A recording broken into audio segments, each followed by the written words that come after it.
चल रहा है, आपके अंदर बहुत अच्छा जोश है, सभी के अंदर। वैसे एंजॉय करने के लिए आए हैं, लेकिन बीच बीच में हमें अपने कर्तव्य का भी पता होना चाहिए, किस लिए इकट्ठे हुए हैं। वैसे तो फंक्शन एंजॉयमेंट का था और प्लस मेडल सेरेमनी भी है, मोटिवेशनल भी था, तो कुछ बातें मेरी भी सुन लो आज आप। बीच में मस्ती चलेगी, वैसे कोई दिक्कत नहीं। देखो, समय इंपॉर्टेंट होता है। हम लोग आज जो ये इवेंट कर रहे हैं, इसमें हो सकता है कुछ लोगों को लगे हम लोग समय खराब कर रहे हैं, बट 24 आवर्स तो कोई पढ़ नहीं सकता है। इसका मतलब कुछ टाइम एंजॉयमेंट का होना जरूरी था, जो आज हो रहा है। लेकिन समय की उपयोगिता क्या है, उस बारे में कुछ बात करना चाहूंगा। जितने भी सफल और कामयाब लोग हैं, उन सभी को 24 आवर्स ही मिले। अगर कोई बोलता है मुझे प्रैक्टिस का समय नहीं मिलता सर, शीट सॉल्व नहीं होती मुझसे, रिवीजन नहीं हो पाता है, इस वजह से मेरी रैंक पीछे है, तो आप गलत सोचते हैं। क्योंकि जिसकी फर्स्ट रैंक है, उनको भी उतना ही टाइम मिला है जितना आपको मिला है। आपने एक अगर कहानी सुनी हो तो शायद आप इस चीज से रिलेट करोगे।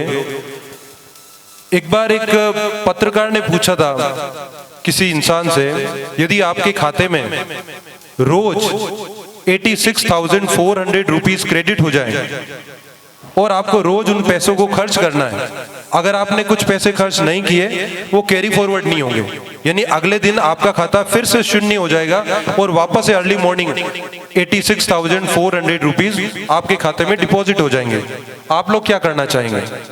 आप हर एक रुपए का, हर एक पैसे का आई थिंक पूरा उपयोग करोगे, खर्च करने की कोशिश करोगे, क्योंकि आपको रोज पैसा मिल रहा है। अगर आपने खर्च नहीं किया तो वो लैप्स हो जाएगा। तो वो जो खाता है, वो जो पैसा है, वो खाता हम सबके पास है। रोज वो पैसा आपके खाते में क्रेडिट हो रहा है, लेकिन वो रुपए के रूप में नहीं हो रहा है, वो सेकंड्स के रूप में हो रहा है। एक दिन के अंदर 86,400 सेकंड्स मिलती है और आप सभी को मिलती है और इक्वल अमाउंट में मिलती है। अब आप उनका उपयोग कैसे कर रहे हैं? क्या आप हर एक सेकंड का पूरा उपयोग करते हैं? वो आप पे निर्भर कर रहा है। कोई हो सकता है उन समय का पूरा दुरुपयोग कर रहा है, तब भी वो अगले दिन लैप्स हो जाएगी और नए दिन के साथ आपको वापस 86,400 सेकंड्स मिल जाएगी। तो समय की एक उपयोगिता है। समय का पहिया ये नहीं बोलता है कि धीरे चलो या तेज चलो। समय का पहिया बोलता है रोज चलो, साथ चलो, और अगर रोज चलोगे, साथ चलोगे तो सफल जरूर हो जाओगे। ये तो थी समय की उपयोगिता। दूसरा, अक्सर मैं ऑफिस में बैठता हूँ, कुछ स्टूडेंट आते हैं और बोलते हैं सर हमारा कोर्स होगा या नहीं होगा। वो जिस भी स्ट्रीम से, जिस भी कोर्स में पढ़ रहे हैं, वो मैटर नहीं करता। मैटर ये करता कुछ स्टूडेंट को लगता हमारा कोर्स होगा या नहीं होगा। तो उसके रिगार्डिंग एक मेरे पास स्टोरी है, आप लोगों को सुनेंगे तो आप उस चीज को रिलेट कर पाएंगे। एक आश्रम था, वहां पे दो दोस्त रहते थे, वहीं पे उनकी शिक्षा हो रही थी। जब उनकी शिक्षा कंप्लीट हुई तो जब वो वहां से जा रहे थे, तो जो उनका दो दोस्त थे, उनमें से एक दोस्त के बहन की शादी थी। वो थोड़ा सा टेंशन में था कि यार घर में शादी है और पैसा मैंने कुछ कमाया नहीं, क्योंकि मैं तो पढ़ने में रह गया। तो अपने गुरुजी से बोलता है मेरी सिस्टर की शादी है, आप अगर कुछ हेल्प कर सकते हैं तो कर दीजिए। तो गुरुजी के पास में 5 अनार होती है, वो उस विद्यार्थी को दे देते हैं कि बेटा मेरे पास अभी सिर्फ 5 अनार है, ये आप लेके जाओ और आप अपने घर के जो भी फंक्शन है, कार्यक्रम है, वो पूर्ण करें।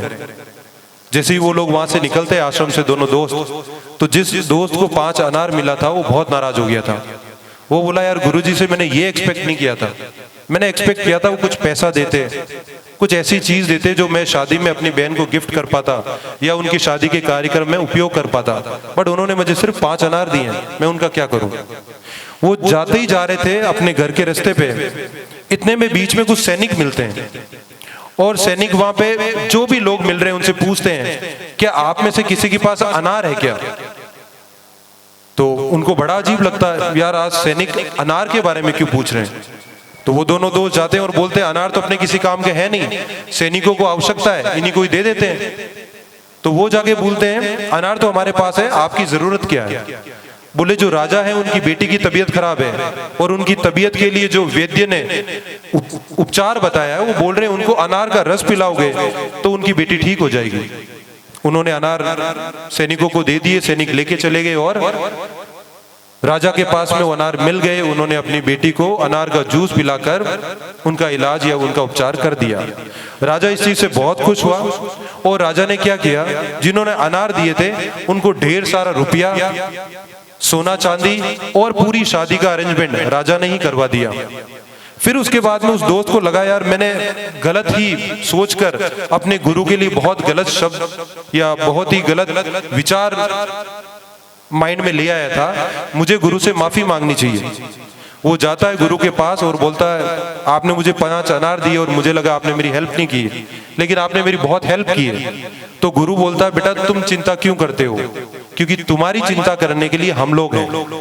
तो जैसे वहां पे ऋषि अपने उन दोनों विद्यार्थियों की ऑलरेडी चिंता कर रहा है, तो उन विद्यार्थियों को या शिष्यों को चिंता करने की आवश्यकता नहीं है। अभी हम लोग जिस वर्तमान समय में हैं, यहाँ कोई ऋषि और शिष्य वाला तो रहा नहीं है, बट हाँ आप लोग यहाँ अगर पढ़ने आए हैं, आपने अगर इस कोचिंग के ऊपर ट्रस्ट किया है, विश्वास रखा है, तो ये भी विश्वास रखें, समय के साथ आपका कोर्स भी कंप्लीट होगा और जो चिंताएं आपको करनी है उससे ज्यादा चिंताएं आपका फैकल्टी या आपके गुरुजन कर रहे हैं।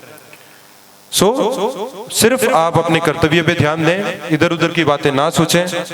और दूसरी बात, आज का एंजॉयमेंट का दिन है, मैं ज़्यादा समय नहीं लूँगा।